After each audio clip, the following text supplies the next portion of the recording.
Ladies and Germans, how you all doing? This is Con Ulrich. I'm Ringru. Hello, hello, hello. And folks, game two this week brings us over here to Shechedrin. And of course we have Vanguard, but at least we got some slightly different loadouts, right?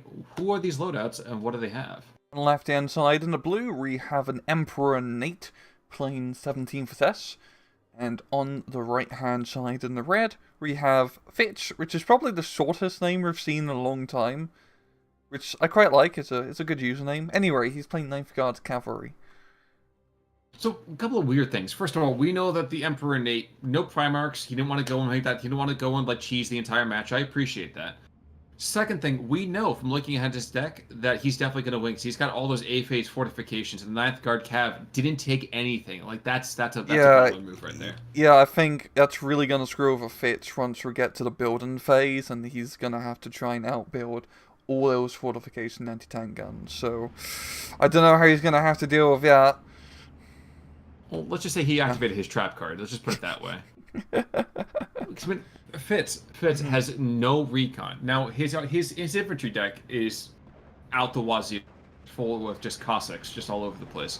Yeah. But no recon. Is that a smart decision, or is that what's going on with that? Do you think?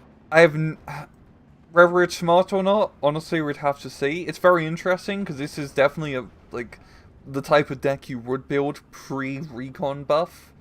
So we'll see how it goes. I mean, I think you can get away with it as you really don't have any long-range AT apart from like this 2s.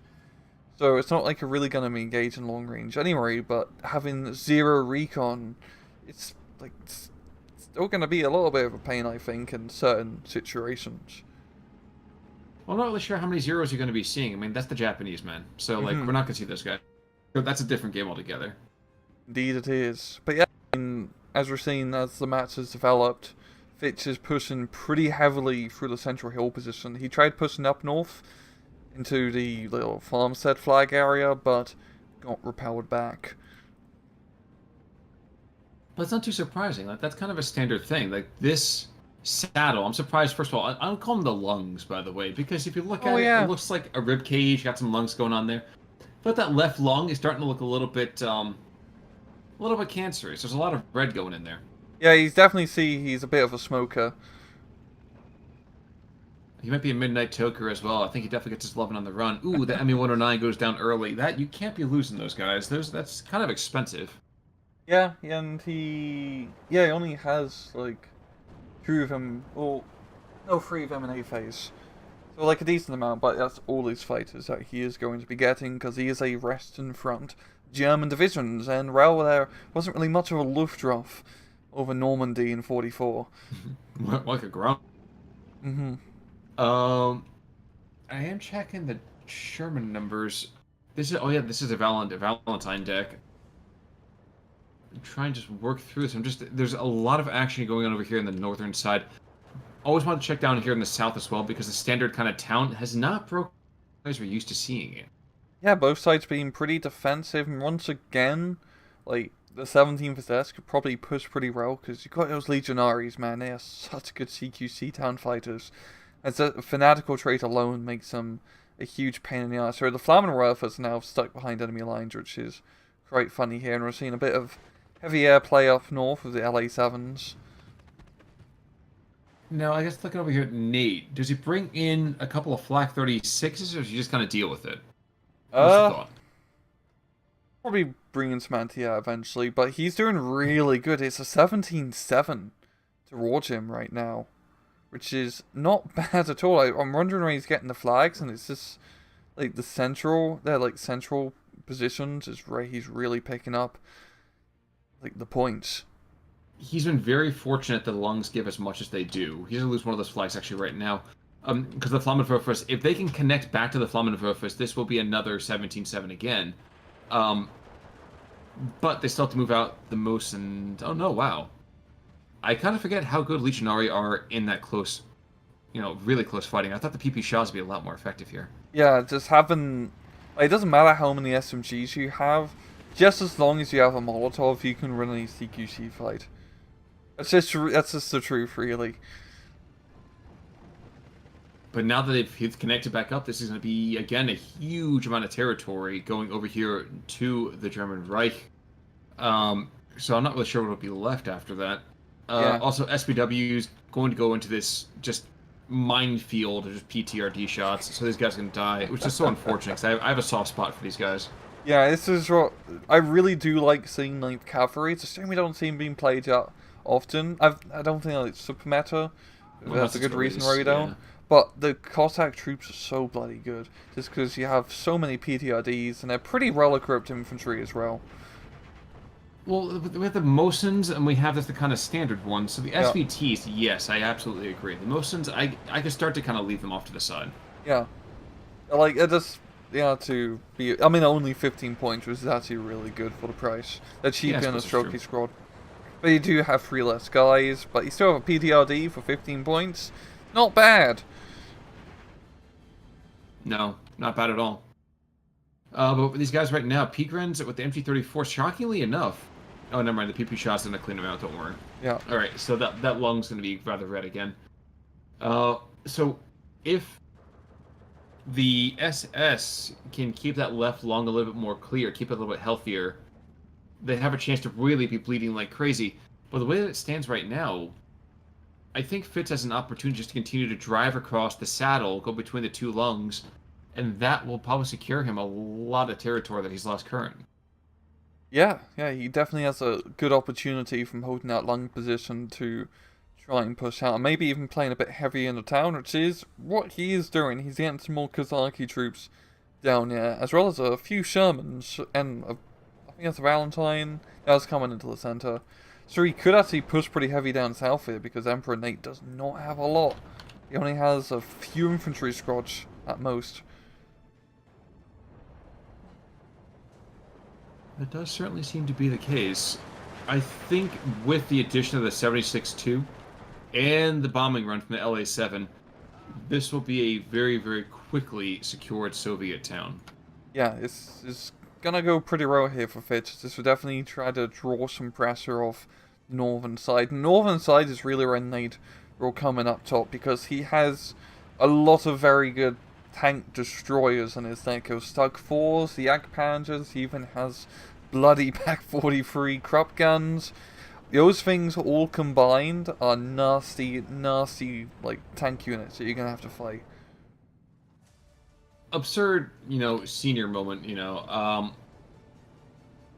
flamethrowers don't get a damage bonus against heavy cover, do they? I think they just ignore heavy cover. Because whenever I look at this, I Well, I always think default... they do. No, please. Yeah. I think they at least ignore if your unit's in a building. I don't know if they get a bonus. Because I always default back to the days of Co 2, because Co 2 was always... They did extra damage because of the fortification. The idea being the flames just kind of boil within the fort. Yeah. More than anything else. So I always default back to that. I never really paid attention to the flame kind of interactions over here. I'm sure there's somebody out there who can answer that for us. Pak 38 in the meantime, dueling with the MCHA, but this is going to be a rather one-sided battle because all his APCR shells are gone, which means that his penetration is kind of in the toilet here. Mm-hmm.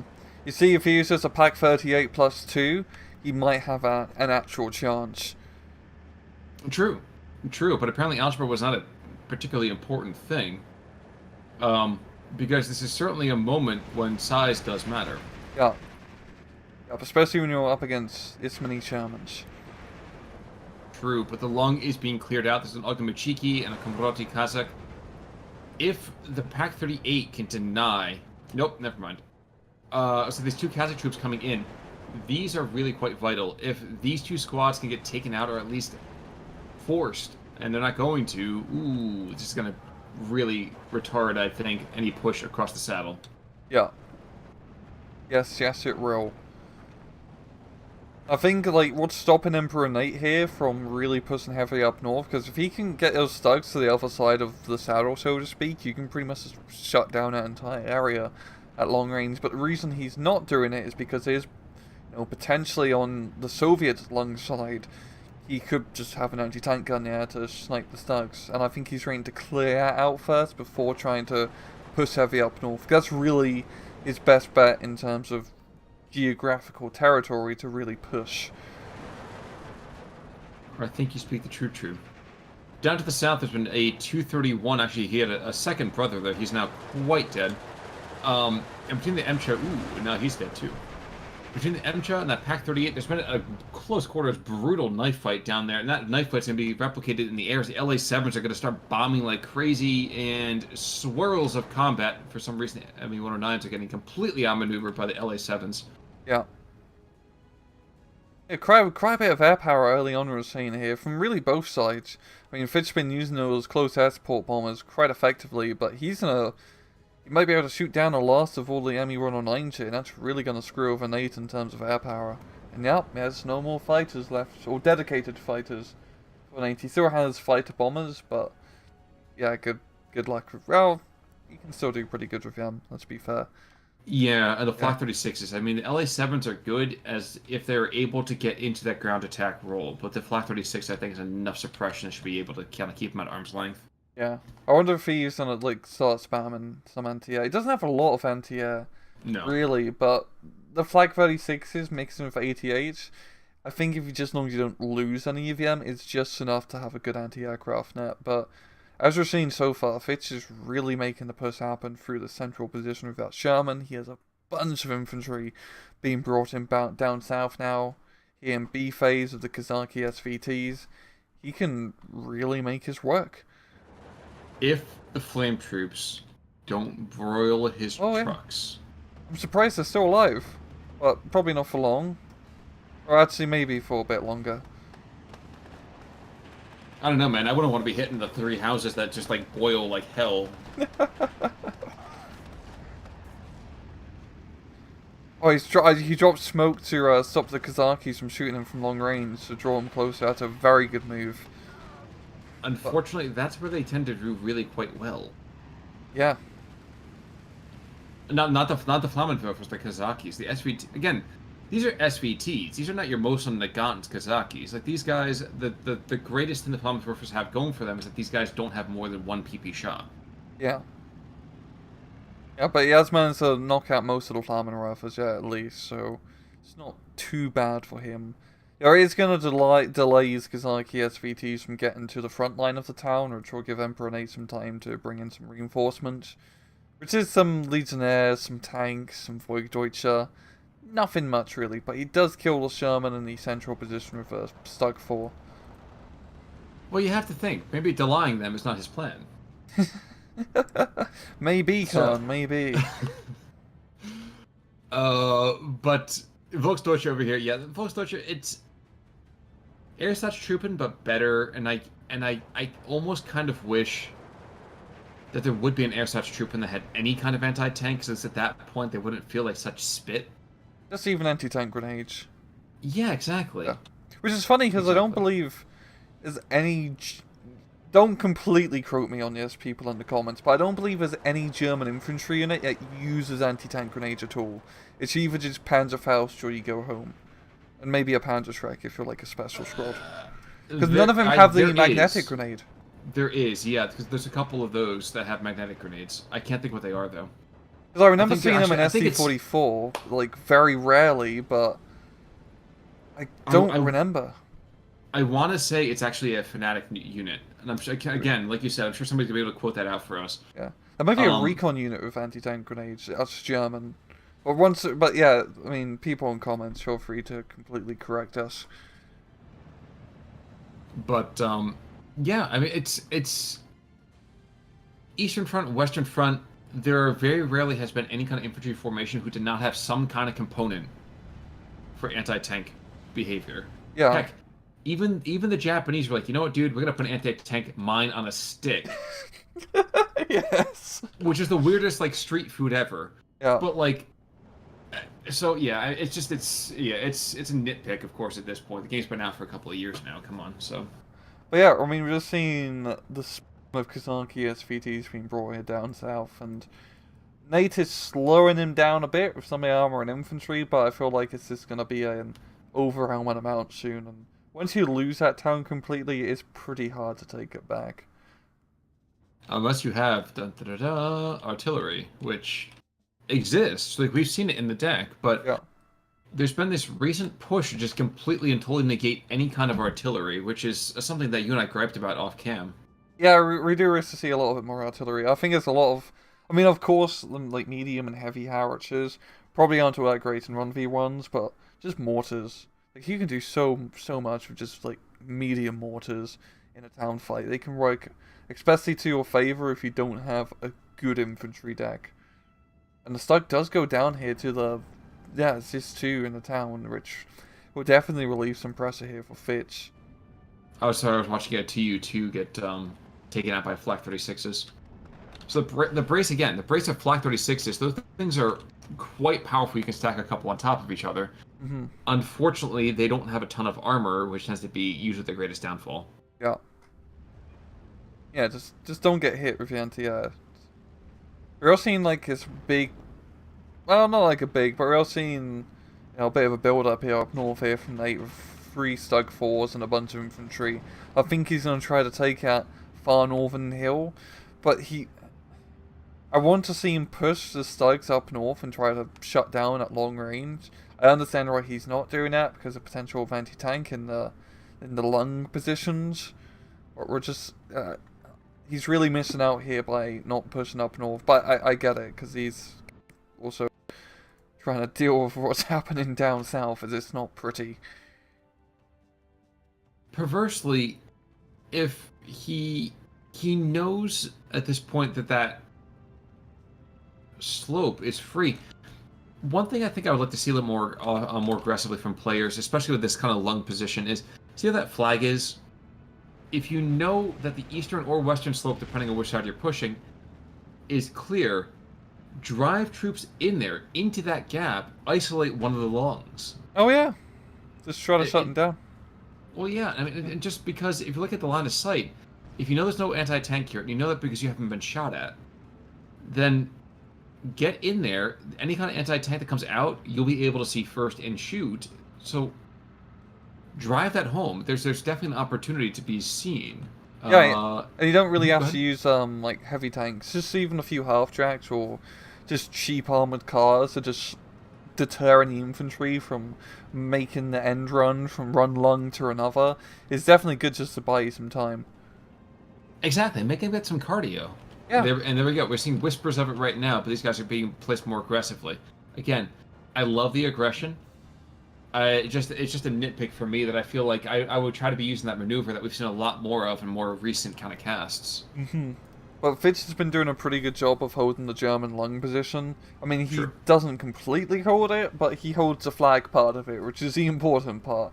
And he just has enough of those nasty CQC troops to make Emperor Nate really pay for it in trying to push them out. True. True. We still have some other stuff happen here, though. Like, Shrek team is still up, which means that Valentine's going away. Yep, it's not Valentine's Day today. And we're seeing more and more of these Pioneers and Pioneer Furies and Legionari in trying to engage the 37 mil. Yeah, this is probably not going to go well for him. Those Legionaries only have a few G43s, no machine guns. But, I don't know, okay, it's going to be enough because those anti-air units do take extra damage from ground fire. Yeah, and luckily enough for him, actually, he stopped engaging the Pioneer Fuhrer. Yeah.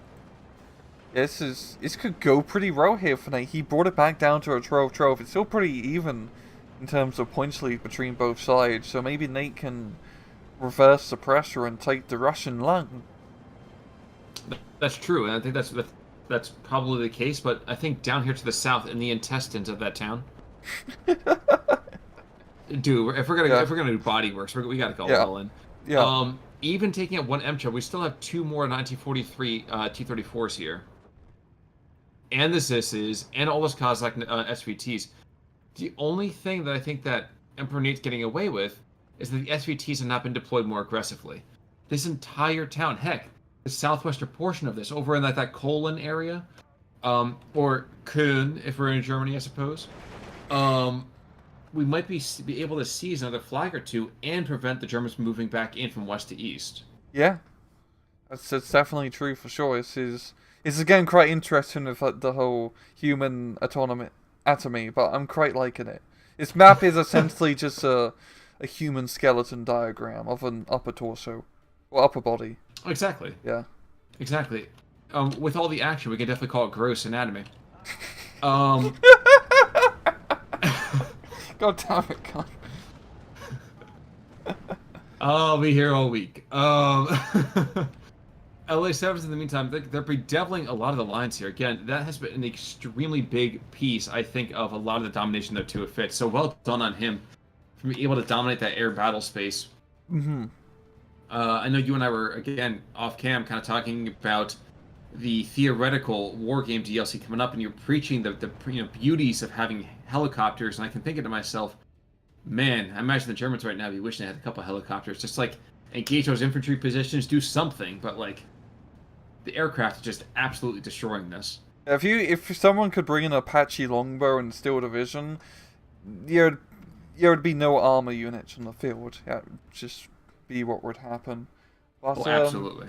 Yeah, I mean, in terms of the air power, like Fitz has been doing really good with it, and with Ninth Guard Cav, that is a very key aspect of playing that division role, because you really do need the air power to complement your ground game, which isn't the strongest in the world, but with this constant pressure of the bombing runs and shooting down any German planes that dare fly over glorious Russian lines, it's a good move. It's a very good move for sure. You know, one thing I've liked more and more is I've actually enjoyed the MG42, well, just really the MG changes overall. Mm-hmm. We have these MGs that were sitting at at the top T of that intersection, slowly getting pounded away at by that Sherman. But it's so nice to see that infantry can't just kind of waltz across the front lines with nary a care in the world. I don't know. I actually liked seeing the fact that we have some actual suppression happening here.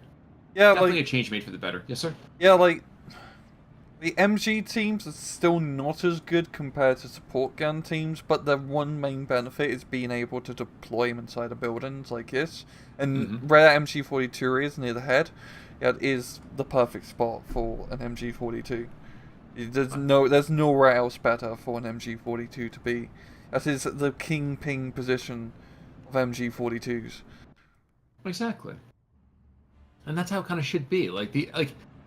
If you can find a role for every single unit in a given division, other than just being a meme machine, that's how you know you've got yourself a nice, solidly built group.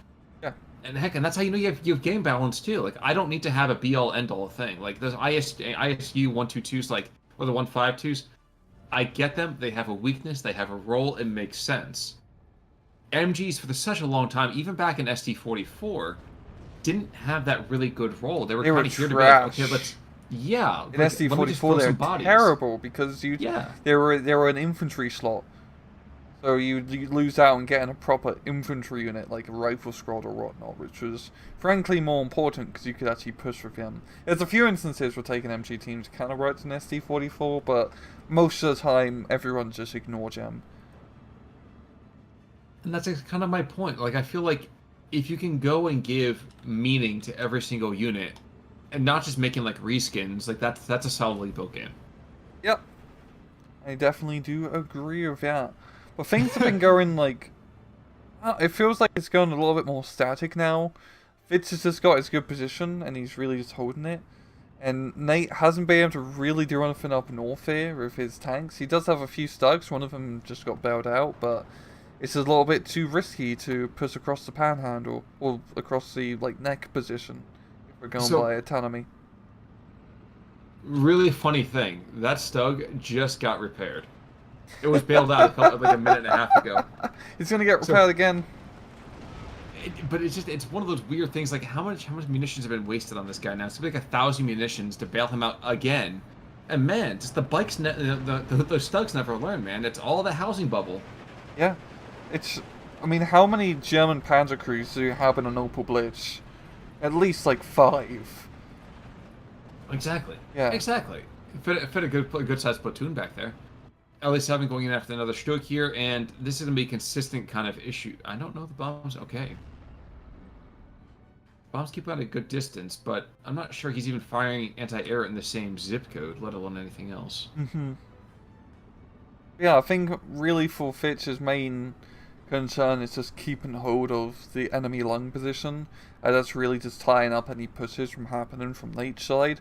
I think we would like to see him push heavy down south, because by God, he definitely could overtake that position. But I get right he's not, because he's not going to get pushed out of it. He's just really, I think he's just really focusing micro arrays and just dealing with the center. But that's exactly what you need to do. You need to make sure you smother your opponent. I completely agree. Man, I remember when release happened for this, Kazakhs just wiped the floor with every P-Grunt squad, just absolutely murdered them. It was awful. Yeah, yeah. Like slap like an R warning on it. I'm sorry, yes sir. No, I do like the changes that they made with them by making it so not everybody was equipped with SVTs. It was probably a bit too generous with the Kazakis, but it also just went like all the strokey DPs and SVTs. That was extremely silly. But they're pretty nice now, because I do like how the regular Kazakis are only 15 points for the Mosins. It's like, well, yeah, the Mosin runs and the regular runs are still pretty good. I like Ninth Cavalry a lot. It's been one of my favorite Russian divisions since the game has released.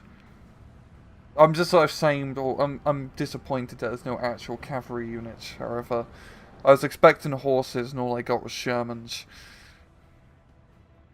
Oh, the old Iron Horse. Yeah. Well, I think at this point, oh no, fourth battle of Kharkov, I think it happened. The Mongolian cavalry division that charged. I think that was something like that. I don't know exactly, but I wouldn't be surprised if the Russians pulled off an actual cavalry charge. Or seen artillery.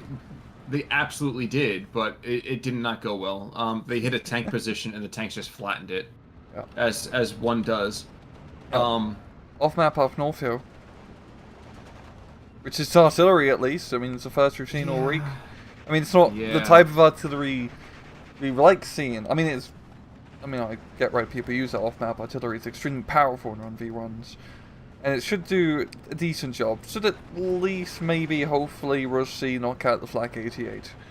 Or kill the Opel Blitz. Oh yeah, actually, that'd also be a pretty good kill. Maybe the Opel Blitz will blow up and also blow up the Flak 88. Well, one died. In the Pioneer Fuhrer. Dude, he was a leader. He comes from wet behind the years lieutenant. He's like, get rid of the butter bar. We don't need him.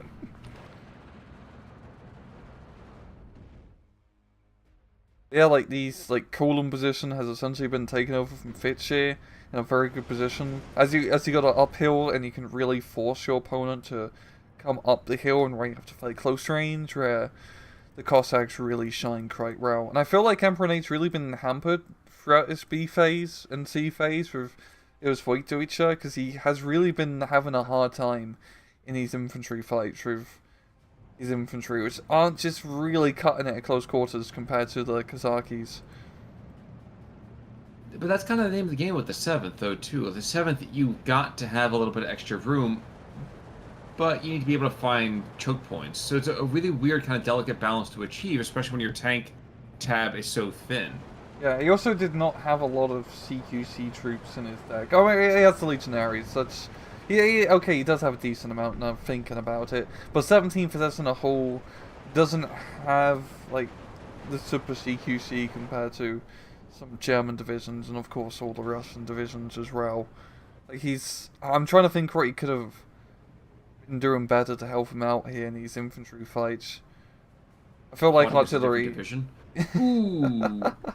And LA7 almost took out his Zis too. Sure, so close, but yeah, so far. Because yeah, the Stugs and the Agpan. I mean, we haven't even seen the Agpan just being brought out. Like 17th SS is a very good division to fight, like heavy tank style divisions, especially IS-2 runs, because you got the Pak 43s. But against these more infantry focused fights, just doesn't really cut it just as well. No, it definitely doesn't. It definitely does not. Valentine tanks and T-34-76s are going to engage the Stokführer to the south. I would not be surprised to see it go down. Yep, there we go. And I also want to make a quick call out. The Flammenwerfer, who's over the northeastern part of the town. Oh, right. He's still there. Oh wow, that is... Huh. I guess I just decided to ignore him. It's like, ah, he's in the corner, just leave him be. Exactly. Yeah. We'll just wait for him to starve.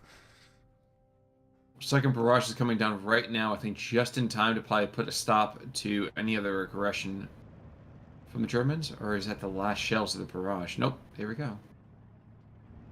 That Pack 40, though, has been able to kill, I think, 3 or 4 vehicles before he just went down. Very, very valiant effort there to kind of keep things competitive. The 233s moving in, nice to see them, but this is, I feel like this is about 20 minutes too late. I feel like their place for them is much earlier in the game. Yeah, and the problem with, as we've seen before, of what's usually the very good play of light armor, 17th SS, when everyone has PTRDs, it just doesn't work. Like, he's gonna move them up into the hill, and then they're gonna face some rather nasty anti-material fire. You speak the true. Oh, we see a motorbike being brought in up north here from Fitz here. Quite nice to see on-map artillery, but I don't think he's managed to use it yet. Probably just gonna go watch the 233s get killed. Oh yeah. Oh, shockingly enough. Well, 2-on-1. I think that's probably a pretty decent thing there. The flak guns are also going to get taken out in 30 seconds. That's the last artillery barrage will fall down right on top of them. And I am... okay. And now the MTRs are going to go into engage the 233s. There we go. Yeah. And that short 75 is going to be a little bit short in terms of penetrating that rather thick MTR. But again, I mean, the short 75 was an infantry support gun. I mean, the Kampfwagen Kanone 37 was really a P4 cannon that was mounted on the half-track for expense reasons. Yeah, it was really just an infantry support gun. It's not going to do well against tanks. I believe the heat shell does have exactly 100mm penetration, but still, it's not ideal. There we go. We actually have smoke going down as well. Oh, wow. Smoke in the front lines, fire in the back. So, as you suspect, there's actually a party in the front and business in the back. But either way, that's not really a group you want to be dealing with. And we have these Kazakhs over here going to be maybe potentially rushing this MG42. They smoked the MG, but they're not going to try to reduce that. Interesting decision.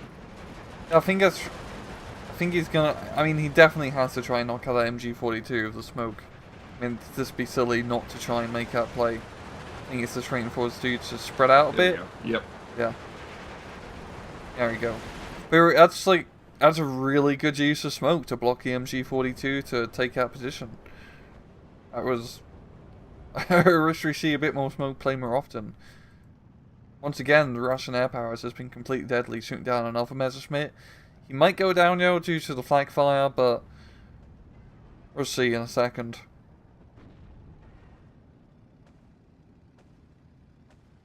The house comes under assault from 3 different directions, 3 different sources of fire. The 4th one engaged in the Flak 36 bravely, interposing himself between the rest of his comrades in that rather hefty 37mm fire. There we go. And just like that, there we go. Yeah, now it's a 2+ bleed for Nate. It's gonna be a GG very quickly. Yes, it is. But you know what? 17th SS kind of did as we expected over here against the 9th Cav. Yeah, it just did not really cut it in terms of infantry firepower. I think what really secured Fitz that match was just securing the lung position, the German lung position that is. Because he tied up so many resources of Nate trying to retake that spot, and he held it the entirety of the match, which is pretty impressive.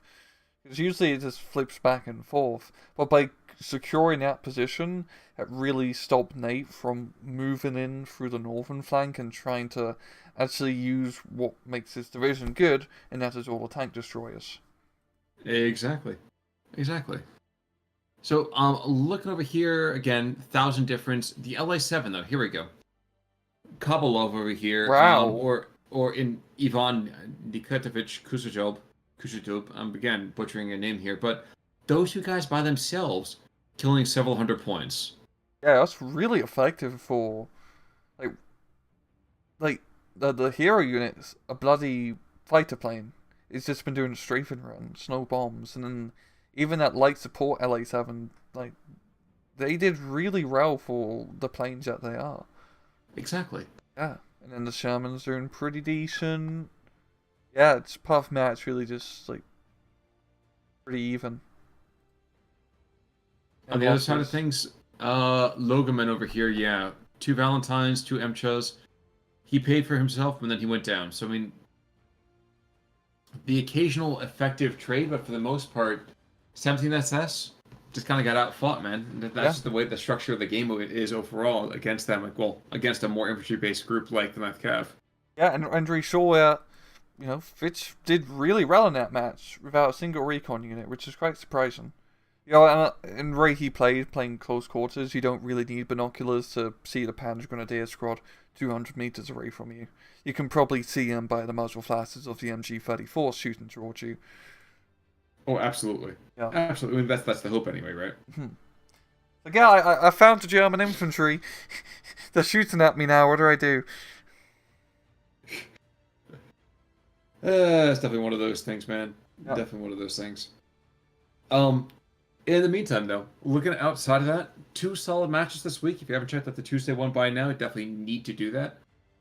Any other thoughts though for the week, sir? None. Just have a good week, guys. In that case, folks, you all have a good weekend. Until next time, I'm Con Ulrich. I'm Rangru. Take it easy.